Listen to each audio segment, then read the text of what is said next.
Hello, hello, and welcome to another HoneyCRISP Daily News Show. I am Mayor Watt. That's me. ohmTown.com is what powers the HoneyCRISP Daily News Show. I've already selected about 10, 11 articles that have been aggregated from across about 200 news sources and thrown into 6 main categories: create news, education, entertainment, social, and technology. And there's a little podcast one there because this is also a podcast. And I go through the news each day, all day, throughout the day. It allows me to talk about a whole host of topics that are relevant to various populations of people. Sometimes small crowds, sometimes big, sometimes no crowds. And I'm talking here on Twitch. Anyway, if you're here in my chat, wonderful. Thank you for coming. If you stumble across this as a VOD or as the podcast or over on YouTube, because everything starts here on Twitch and then slowly migrates its way over to, and not really slowly, hopefully I get it done each day. After the stream, I throw it over to YouTube and then over to the podcast. At any rate, you might be hearing some spooky music. It's because it's Spooktober, and I'm trying to... If I really wanted to scare... Never mind. There were jokes that... dad jokes. But anyway, let's get into today's news. The very first article is... Oh, let me do something real quick before I get too far into this. You see, I have a thing called Showbot that I'm subscribed to, and it allows me to post various things. You can actually submit articles to it just by typing in !, then S, and then whatever you want to say. But I'm going to be throwing articles, URLs specifically, into it, and it gets thrown over to Showbot. And if you type in ! Showbot, it'll give you the URL that you can go to vote on which articles you find are interesting. Different places, different people use it for different purposes, but for me, I'm interested in hearing what you have to say, both comments in there and voting which articles you think are interesting. So go over to ohmTown.showbot.tv. I might actually make an ohmTown centric URL that points it over there, but at any rate, definitely follow the links that lead to ohmTown and read the articles after you click on visit the source. That's what happens. I take a small snippet of each article and I talk about it, give it some context. My particular context is from the crossroads of business, technology, and society. That's what I talk about, both professionally and academically. I am interested in that little triad where you cannot escape it. Much as many people would love to get away from one or the other of the three, you'll never really get away from all three of them. It's just not possible. So let's get into today's articles. Let's get back on track. I will try to make this a shorter show and podcast. I would like to actually expand it to more things, more topics, more shows. I want to bring 50 of them to Twitch and to the podcast realm. You can get the podcast anywhere. Just do a search for ohmTown. And yeah, let's just get into it. Enough prattling on about the various things. I'd love to introduce you to another thing, though. No, okay, I'll just do the show. Anyway, the very first article is in the Hatch Ideas channel. Mortgage demand for home buyers is now nearly half of what it was a year ago. I wonder why. It says caused by, sharply higher mortgage rates caused mortgage demand to drop to the lowest level since 1997. Yeah. But, you know, it's really hurting mostly the middle class and lower class. If you don't have $2.5 million, you're not rich. It's just not, you're just not rich. And so and we're talking about liquid assets, that are readily available. Boom, you have to have a net worth of $2.5 million. So this is stopping everybody from a high mortgage interest rate, which right now, yesterday it was over 8%. Today it's just shy of 8%. Things are getting kind of volatile. But of course, it's because you don't become a billionaire by, you don't become a billionaire by having low interest rates. You, arguably, you don't constrain the economy by having low interest rates. No, you stimulate the economy by having low interest rates. But while some benefit, sure, the amount of money in the system is consolidating at the top. And you can hear about that because I've been talking about it for almost a year now. I started January 1st and dove right into this. Essentially, all of the wealth is being consolidated at the top. And the top consists of producers and billionaire and multimillionaire investors, most of which got their money through familial sources and was able to parlay it through connections and people, really chomping at the bit to be one of them. Well, I hate to break it to you, most people aren't even going to come close, and you're not going to win the game. Every once in a while you have an anomaly and somebody will drag that person out and go, hey, look at my self-made millionaire friend. And I challenge anybody to bring out their self-made millionaire friend and give a full rundown about how they made their money. And I guarantee you that I will find, once you peel back the layers of the onion, some layer in there will make you cry. And not because it was all built on good intentions. Not good intentions. Good intentions are all over the place. But actual good deeds, I doubt that exists. And I also argue that most of the time, as you approach multimillionaire, billionaire status, you end up becoming sociopathic. We can belabor that. We can talk about it if you want. Home prices are still higher than they were last year. That's great. That's pretty typical. But the increases are slowing down. Yeah, that could be possible too. It's because builders might start ramping up because they're running low on funds for their Ferrari. Mergers and acquisitions are kind of expensive. I'm sure that somebody out there is going to find that,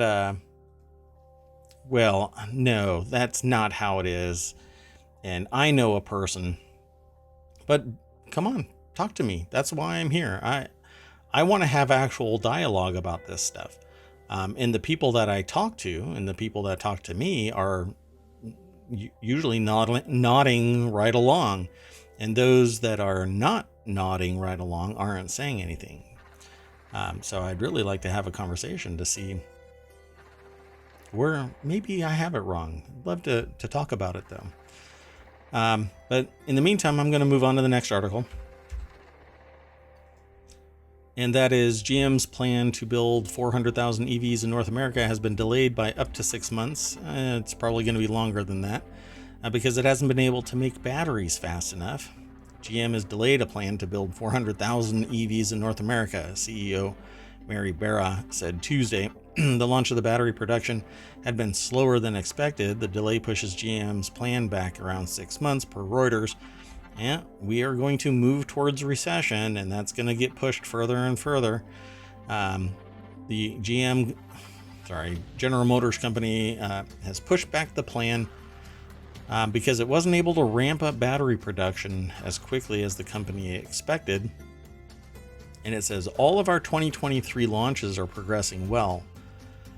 However, due to a slightly slower launch of cell and pack production than we expected, our plan is now to produce 400,000 in the future. So how far into the future? They say 6 months. Stephen Jones over at Business Insider is the source for this. Oh, in my previous article, Diana Olick from CNBC, that's the writer about the mortgage demand from home buyers is nearly half of what it was a year ago. That was, again, by Diana Olick over at CNBC. I tend to kind of charge through these articles. So if you have something that you want to say about the article, feel free to throw it into chat. If you have something to say about some experience or knowledge or something that you would like to share, then feel free. The chat no longer gets displayed over there. It used to. And so I won't say stuff into the stream without clearing it with you first. Although the chat is assumed public, I won't include it in the stream unless you say it's okay. But 400,000 EVs requires 400,000 batteries, right? So where is all this coming from? Where are they getting the resources for this to be produced in North America at a cost-effective rate? The United States has oversight, environmental impact surveys, and so much higher cost of living than various other countries that to me, it doesn't make economic sense, because even today, the batteries that are created cost to replace an EV battery somewhere between $12,000 and $25,000. It's not cheap. And then where do the batteries go? Or where are they reclaimed, and where are they recuperated into or reconstituted into a new battery ready for use again? Well, they're going to start ending up in landfills. They're going to start ending up thrown on the side of the road. We need a process that maintains and polices the quality of the battery, the integrity of the battery in the supply chain, and recovery and refurbishment of batteries so that they don't impact the environment, so that there isn't somebody that's running around screaming how bad batteries are for the environment, and now we have to go back to internal combustion engines, which over their entire lifespan, the carbon footprint for an internal combustion engine is massively greater than an EV. Even in its production, it takes maybe 18 months to recover the environmental impact from an EV up until that battery is dropped in a landfill somewhere. So that is why I'm a big proponent of batteries not being purchased by the consumer. You don't buy a battery when you buy an EV. The car is $12,000 to $25,000 cheaper, and you pay every time you go and swap out a battery. You go to a gas station, but it's not a gas station, it's a battery swapping station. You drive in, they pull your battery out, they put a new battery in, and you drive away. 5 minutes, boom, just like an internal combustion engine. Except now you're not doing this huge impact on the environment by your exhaust and all of the waste products from the end of life of your internal combustion engine too. No, we can make a cleaner world, but it's going to change. You're going to have to change the way that things work. It's going to be more effective. It's going to be more efficient. It's going to cost dramatically less. Why? Because the battery isn't yours, and you don't have to worry about it dying in 10 years, because there is a company that is offering up batteries to swap out regularly. You can have competition just like gas stations do today, except they are swapping out batteries. Pretty neat idea, right? This isn't a brand new idea. Even Tesla had the idea, and they failed to deliver even the very first test of it. Why? I'm not sure. I guess the engineering wasn't there, or there wasn't enough money in it. Would you pay $10 to drive into somewhere and swap out a battery? You're doing more than that now for gas. And you're paying, $75,000 for an F-150 on top of it. And the Lightnings are more expensive, for crying out loud. Well, we'll see what happens with this. There are countless companies that make a promise about doing this, that, or the other, and then because of financial difficulties, 6 months down the line, they pull the plug because it doesn't make economic sense. Vera said that the delay was due to the fact that it had taken, quote, a little longer than expected to hire and train more than 1,000 workers needed to staff its new battery production plant in Warren, Ohio, which began production in September. GM didn't immediately respond to insiders' request for further comment. Okay, how much are these going to cost?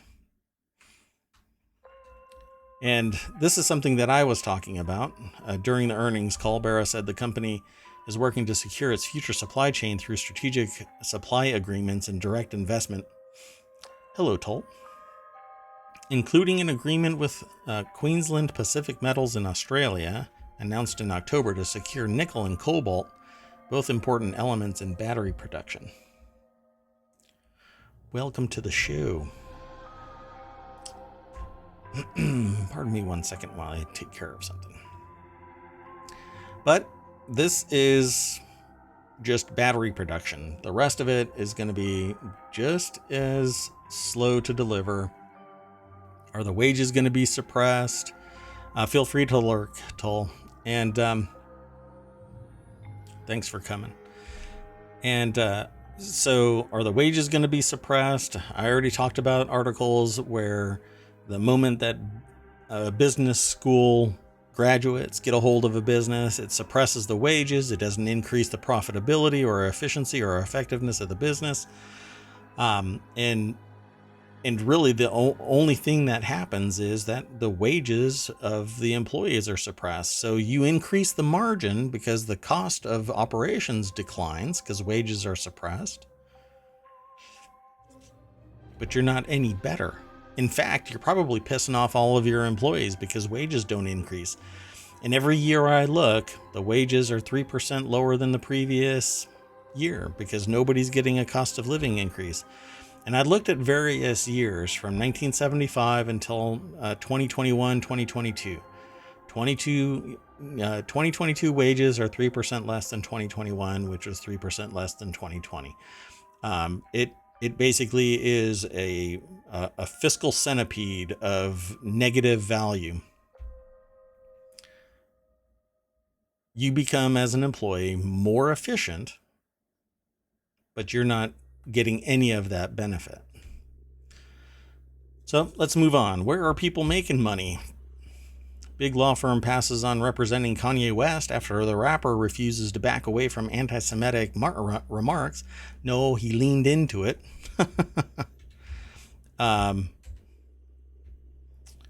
Yeah, and the Holocaust Museum in LA started getting all kinds of hate mail and vitriolic statements.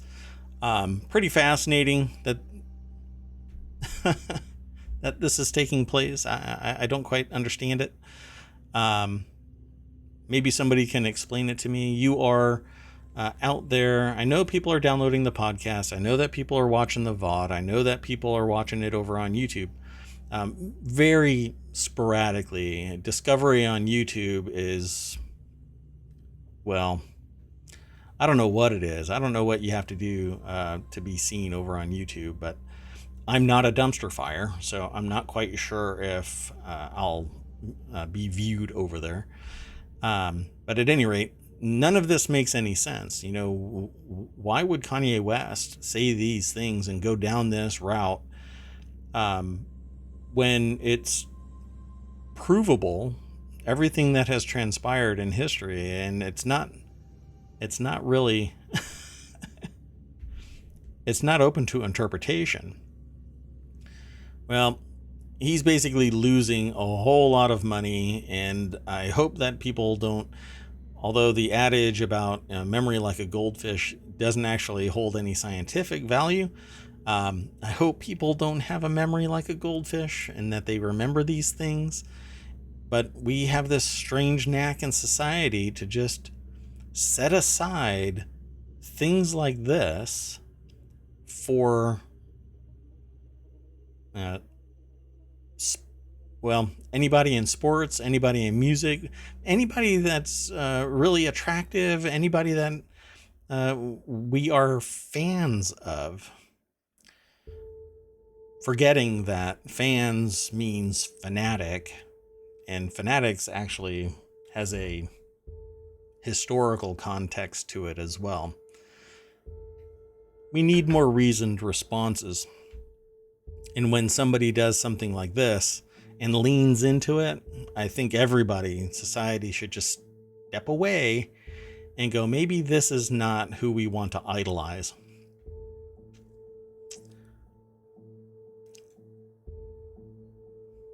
So Big Law is it's a type of law firm. It's not like a one person hanging out their shingle kind of a law firm.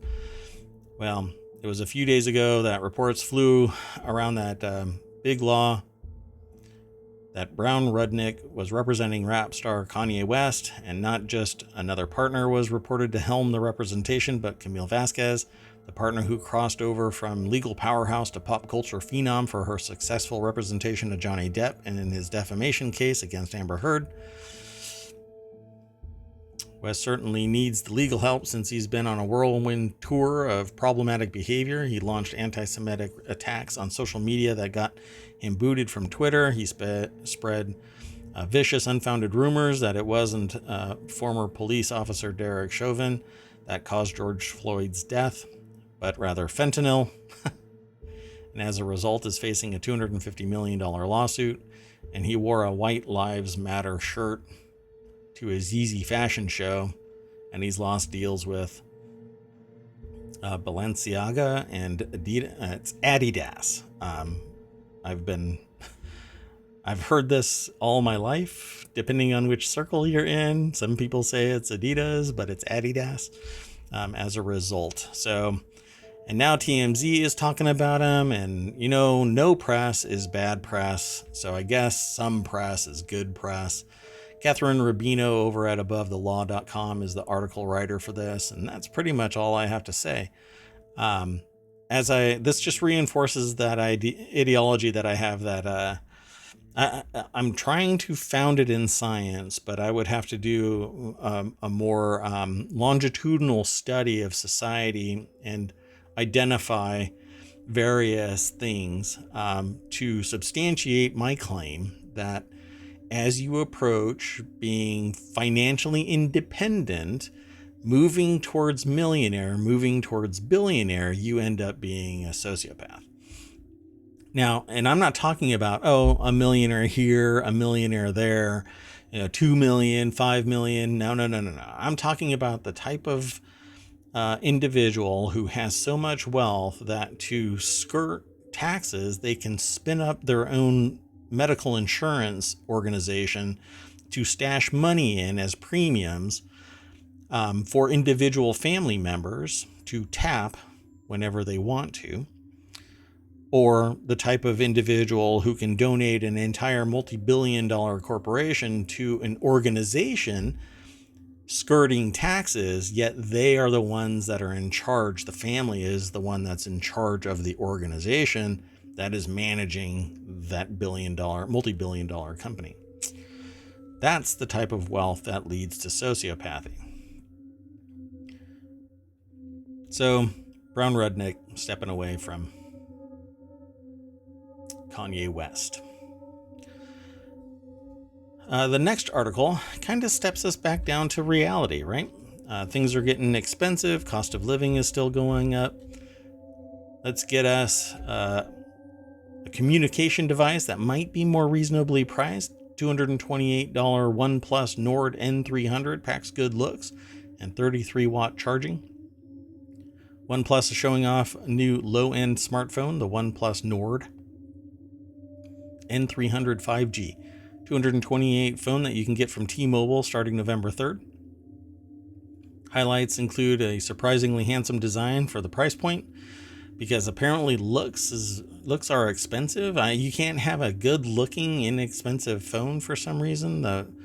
Maybe $128 of this phone was spent on design. I'm not sure if that if design actually translates to that much cost to a phone, but apparently it does. 33 watt charging, a 90 hertz display, not bad. And they have a bunch of other specs. Most people don't really care about these specs because they don't know the nuts and bolts of the device. They just want to know if it functions well and is reliable. And this is actually a pretty good looking phone. It is the basically the standard slab phone nowadays.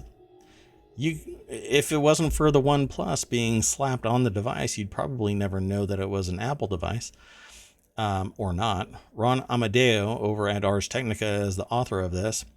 It has a little lead in here that the 90 hertz display sounds nice, but 720p does not. That's one of the specs in this, so I guess you're not going to be watching anything high res on it. It's a 1612 by 720 hertz display, pixel display, which basically means you're not going to be watching anything 1080 without it being scaled down. It's going to be scaled in some direction. It's going to be painful. But it charges faster than the $1,100 iPhone, according to the article. There's a side fingerprint reader in the power button, and you get a micro SD slot so you can expand its storage, NFC, which is great, and a headphone jack, which for some people they're really into that.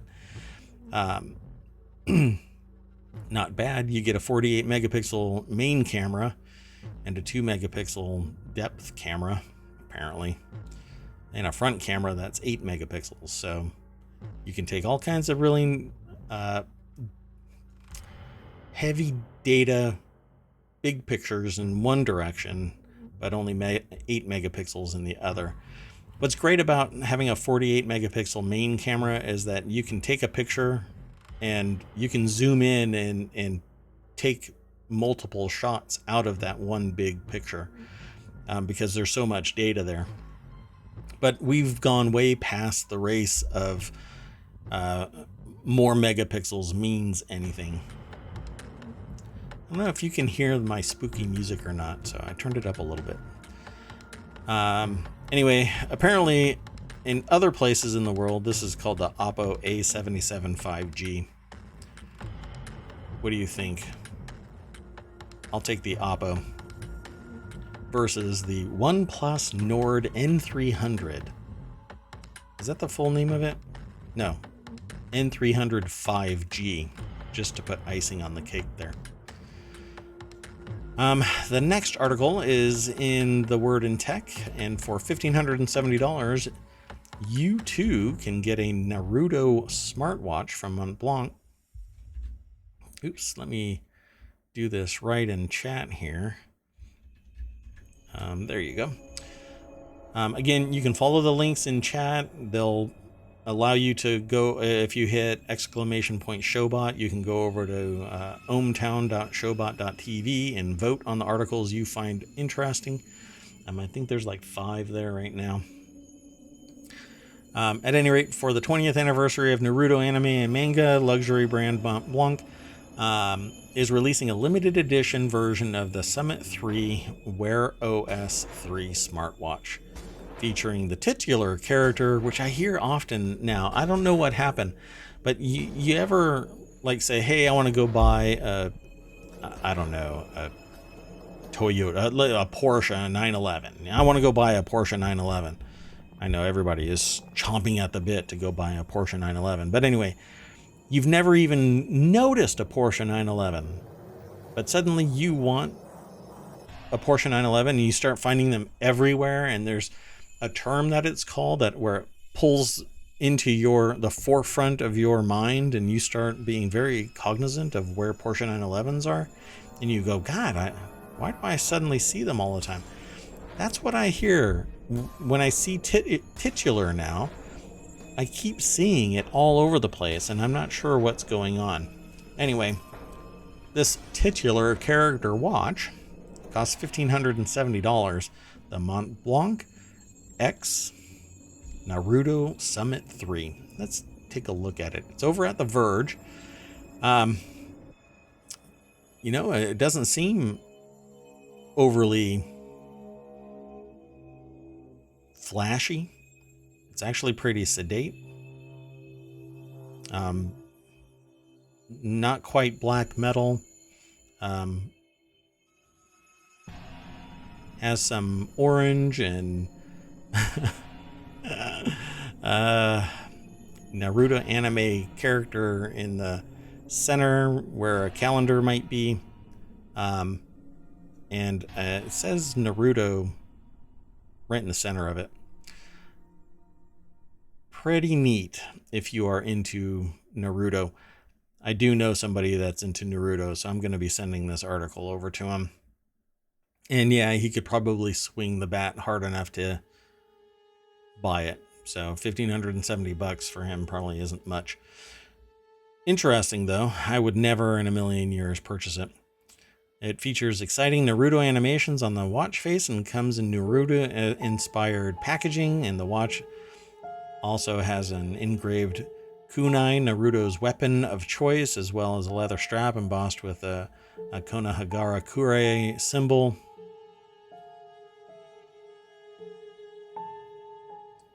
The pushers, meanwhile, feature the Uzumaki spiral and the kanji for oil, which is featured on the forehead protector of Naruto's mentor, Jiraiya. One could say it's a smartwatch for the sophisticated anime nerd. How many anime nerds are probably watching me right now?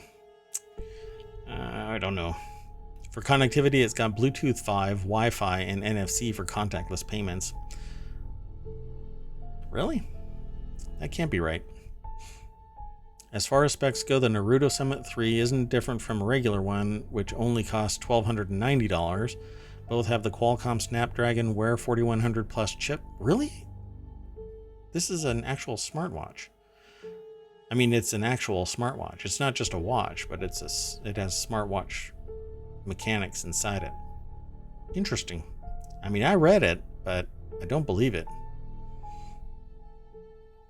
It has water resistance to 5 atmospheres. Huh. Wow. Ugh. It did it again. The Verge always, it snaps like 5,000 pages of articles and other stuff at the bottom of its page. I'm just going to move on. I don't like when it does that. Anyway, the next article is over in the... Pardon me one second. Every episode I end up coughing. The next article is... Oh, there was an error. One second. Let me fix this. Try this again.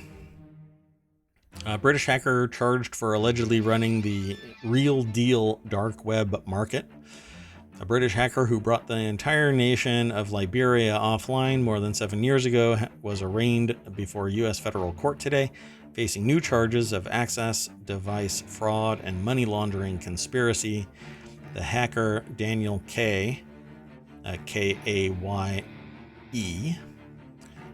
has been accused of operating a dark web marketplace called The Real Deal for stolen login information for social media and bank accounts, the U.S. government devices, and a variety of illicit goods like drugs and unlawful hacking tools. Every hacking tool is unlawful unless it's used for academic purposes or professional purposes with authorization to hack. Unless, of course, it is state-sponsored, and then you have agency. But nobody talks about it. The Real Deal allowed third-party vendors to set up online stores and purchasers to rate sellers based on their authenticity. Yeah, I was describing skimmers to people a couple of days ago and saying that there was once a time where you could do a search on YouTube and you could find videos for people selling skimmers, and in the video it would actually have like a terms of service saying you're not allowed to resell this thing or copy it and make your own and all of this stuff. I thought it was really fascinating because like a thief is making a skimming device and you're not allowed to clone it because there's honor among people who steal credit cards. All right. Anyway, this article is over at The Verge as well. McKenna Kelly is the author of it. Did I say who the other article author was? Victoria Song is the person who wrote the Naruto smartwatch article. It even said Naruto smartwatch, and I missed it twice. Maybe I should give this up. Anyway, the hacker Daniel K. has been accused of operating the dark web marketplace called The Real Deal. They've been charged for other stuff, right? After operating The Real Deal for nearly a year. God, that's really hard to say. It almost rhymes. It's kind of sing-songy, like a cat in a hat. While the charges pertain to K's alleged illicit online marketplace, the hacker previously pleaded guilty in 2019 to a London court for launching a series of cyber attacks against a Liberian telecommunications company, taking down the country's internet for several days. CNN reported that K was hired by a senior employee at a rival telecom company called Cellcom, but it's not clear that other company leaders were aware of the plan. And K was sentenced to over 2 years in prison. Today's indictment accuses K of selling the login information for computers belonging to U.S. agencies like NASA, the CDC, the U.S. Postal Service, and prosecutors are also charging him for laundering cryptocurrency he received from The Real Deal's sales. That's hard to say, by the way. Try and say that really fast. The Real Deal's sales. While living overseas, this defendant allegedly operated an illegal website that made hacking tools and login credentials available for purchase, including those for U.S. government agencies, said U.S. Attorney Ryan K. Buchanan. Well, I tell people all the time, you can learn to be a hacker, but the moment you do it without authorization, it's a criminal act. Elon Musk visits Twitter as the $44 billion deal nears completion. I don't know what's wrong with my mouth today, other than I'm trying to say things. The world's richest man, I really hate saying that, arrived at Twitter's San Francisco offices on Wednesday as he faces a Friday deadline to complete the acquisition of the social media service. The moment that takes place, I think that the stock is going to collapse, but I could be completely wrong, because there are people out there that are going to scoop it up, trying to, kind of ruin the short sellers who believe it's going to collapse. I'm not involved in trading any Twitter stocks. I won't pump or dump them, and depending on just how handsy he is with Twitter, I won't be back on Twitter. Because he thinks that he's going to turn it into the bastion of free speech, which is just BS. Anyway, so is this deal actually going to go through, or is he going to bow out? He has until Friday to either swallow the bitter pill and drop $1 billion to bow out, cut his losses, and allow Tesla and SpaceX to continue unabated by his antics to acquire Twitter, or it's going to impact the stocks of Twitter and Tesla and anything else he's involved in publicly. We'll see what happens. Mr. Musk, who runs Tesla and SpaceX, visited Twitter's San Francisco offices on Wednesday and tweeted a 9-second video of himself smiling and carrying a porcelain sink into the building. What a dumbass. Entering Twitter headquarters, let that sink in.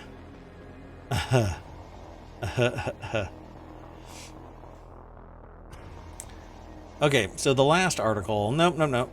I thought this was going to be the last article, but I added 2 more. So forget that. Let's do this. I love HoneyCrisp apples. HoneyCrisp genome will help scientists breed better apples. There's one called HoneyCRISP that is built off of the HoneyCrisp genome. It actually is a genetically modified apple called HoneyCRISP. It's supposed to extend the shelf life dramatically. In my use case, it did not. At least maybe in the In the researched portion of it, where it was sitting in a lab and maybe general consumption, it actually did extend it considerably, its shelf life. But for me, it did not. Although I did hand it to somebody that may have handled it questionably. A team of researchers from Cornell University has sequenced the Honeycrisp apple genome, a boon for scientists and breeders working with this popular and economically important cultivar, a different kind of breeder, by the way. This is over at phys.org. Krishna Ramanujan from Cornell University wrote this article. Sequenced with state-of-the-art technologies, the genome, available on an open-sourced basis for anyone to access, provides a valuable resource for understanding the genetic basis of important traits in apples and other fruit trees, species or tree fruit species, which can be used to enhance breeding efforts, according to the paper. So we're going to have the COVID crisp or something like that here in the future. It'll crawl off the table and infect somebody with, I don't know, applesauce.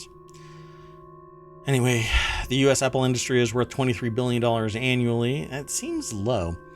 And Honeycrisp is its most valuable cultivar, bringing growers roughly twice the value per pound than the second most valuable cultivar, Fuji. Due to its favorable traits, including crispness, flavor, cold hardiness, and resistance to apple scab fungal disease, breeders have used Honeycrisp as a parent in 9 new cultivars on the market, including the Cornell University-developed Snapdragon. There's a lot more to this article, but I'm just going to drop it right there. Just know that some of your apples might be genetically modified. And if you're worried about that kind of thing, look at the label. It'll be identified as being a genetically modified apple. But the standard Honeycrisp is not.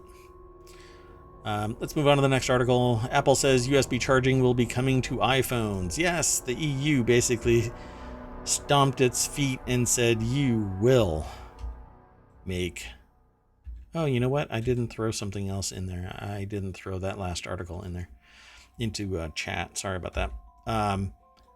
The EU said you're going to add USB-C to your Apple devices or else. And sure enough, Apple will do just that because they want to keep on doing business in the EU. An executive said Apple will obviously comply with forthcoming charging requirements in Europe, but declined to specify whether the move would be more widespread. Yes, I hope that they do shift over to USB-C. I want one cable to rule them all. It looks like Apple Incorporated will soon get more plugged into the needs of some users, with European regulators set to require the electronic devices in the European Union to carry USB-C ports by the end of 2024. I think that's way too far out. An Apple executive recently said that the company will need to go along with that directive. Obviously, we'll have to comply, said Greg Joswiak. Apple Senior Vice President of Worldwide Marketing told the audience at the Wall Street Journal's Tech Live conference Tuesday. Let me see something. Yeah, this was published today, so... although he didn't specify when the company would make such a change, it's going to have to be before the 2024. Though Apple has been more keen to give iPads and Macs USB-C ports, the company has only had its proprietary Lightning cable on its iPhones dating back to the iPhone 5 that debuted a decade ago. So prior generations had that 40-pin connector, this big old fat connector. In contrast, most Android phones have USB-C ports, and lawmakers behind the EU measure have said that it could save consumers more. There are 250 million euro in aggregate that they would have to spend on purchases in excess charging equipment. Well, they may have to buy more USB-C charging stuff. Anyway, I know I've had to do it. When I switched everything over to USB-C, I had to purchase more USB-C stuff. Do I have to buy more USB-C stuff when I buy more equipment? Yeah, actually I do. Why? Because I have to plug in each device. Can I rotate it out like crops? Yeah, sure. But why? Believe me, people are still buying. Some aren't, but many are. This will mitigate some of the costs, but really people are just going to buy more cables. Okay, so the last article for today is in the Word in Tech, and it is Alphabet third quarter results follow industry-wide trend of falling revenue. Alphabet revenue fell below analysts' expectations in the third quarter. It announced Tuesday as it continues to weather an industry-wide tech slowdown. This industry-wide tech slowdown is built off of analysts saying that we demand everything to keep going up, and our predictions are X amount of last year plus what we think should be taking place. This isn't an industry-wide slowdown. This is just a slowdown. This is people tired of spending their money this way and that way, not making enough to continue spending and spending and spending and still having food on the table. Why? Because it goes back to the very beginning of the year and what I have been saying for years, only ramping up me actually talking about it online and on stream since I started the stream in January. People don't have any money anymore. As much as these other analysts and other talking heads have said, well, during the pandemic everybody saved up. Yeah, there's a lot of money in the system, but it isn't the average Joe. It isn't the middle class and lower. There's a lot of money in the system, but it's going to be spent. People just weren't spending it. It's equivalent to elasticity of demand. This is a conversation that I had a couple of days ago as well. People have been holding off spending money because they are not going out spending money. But now everything is becoming more open and people are going out and spending money.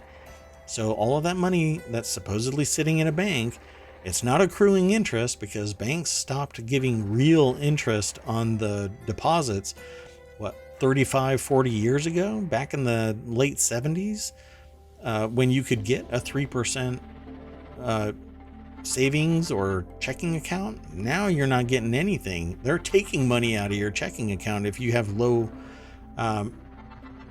balances, right? Anyway, this is not some industry-wide trend of falling revenue. This is irrational exuberance as to what the profitability of a company is. And if they would have listened to the company reported estimates, then probably it would be on target. But I'd have to go and look at all of the other companies and see if it is industry-wide based on the analysts or if it's industry-wide based on the expectations of the internal machinations of these companies. I'm willing to bet that it's the MBAs saying, as an analyst, not as a company insider, obviously the two shouldn't be able to predict the same number without insider information. That would be illegal. Anyway, Carrie Paul is the author of this over at The Guardian, who wrote the article, YouTube growth slowed to a crawl due to tough competition from other streaming apps amid broader economic downturn. It's so cryptic, right? So recession fears, cost of living going through the freaking roof. That's the CPI and the PPI, gas prices shooting up through the roof. Diesel is still almost twice the price that it was a year ago. Regular unleaded here in the United States is hovering around, $3.80, something like that. Yeah, let me check for sure. Yeah, $3.76 today. might as well round up to 77 cents. But anyway, so Alphabet / YouTube is struggling with TikTok and others that are spinning up their streaming services, Facebook, Twitch, of course. And I don't know. I just don't see it as an economic downturn in the way that they're saying that it's industry wide. It's just that it's irrational exuberance in terms of what these analysts predicted. Tone things down. Don't expect 10%, 20%, 30% growth year over year. It doesn't work that way. It can't work that way. Somebody has to suffer.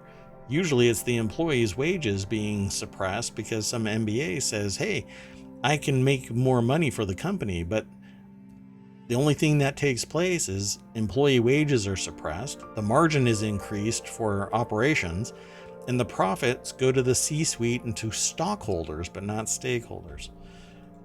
We can talk about that in another episode. I am done for today. About 11 articles, I think. They're all over at ohmTown.showbot.tv. Go and vote on the ones that you think are interesting. Come back tomorrow, 6 p.m. We'll chat. I will talk about this, that, and the other, and hopefully add some value to the discussion. Come on back. I'll see you tomorrow.